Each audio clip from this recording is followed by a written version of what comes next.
Hello, funny old thing this week. I've been getting emailed and spammed by a cold calling business trying to do new business for me, which is a bit weird, really, given that I'm in the business of helping marketing, data and martech businesses to build teams that really drive great new business opportunities. In fact, it's a bit less welcome than a Matt Hancock CV. In the end, I unsubscribed.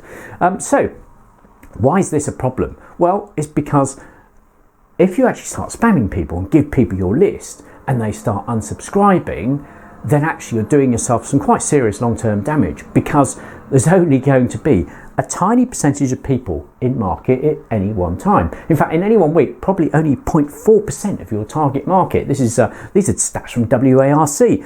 Relationships, because they last about 4.8 years on average, means that if you've got 100% of the market divided by 60 months, 1.6% in market any 1 month, or 0.4% any 1 week. So clearly the other 99.6% are just going to be irritated if you just continue to spam them. So we need to do better than that.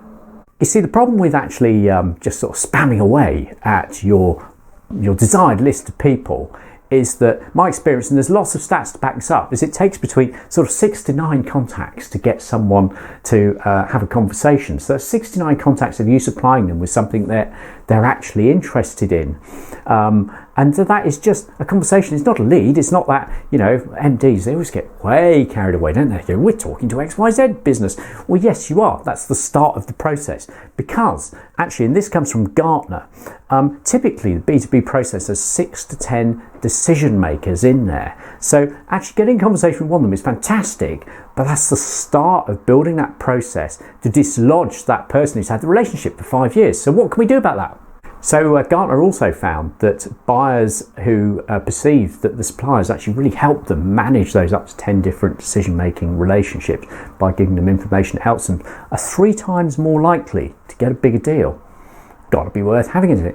Now, this is where it really undermines that sort of spamming, whacking stuff out the door type process, because actually, if we've got to build a relationship with up to 10 people over a long period of time, because a relationship could last up to 5 years, then quite clearly it's about really focused quality content that's right for those individuals. So what's right for the CFO, what's right for the CTO, what's right for the marketing director, etc., etc.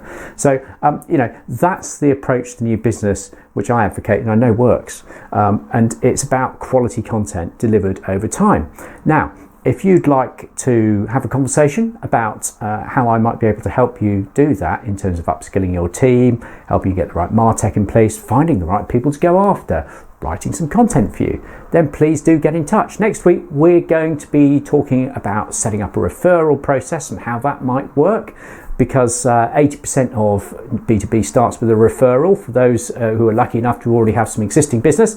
Until then, thanks so much for watching, and see you next week. Bye.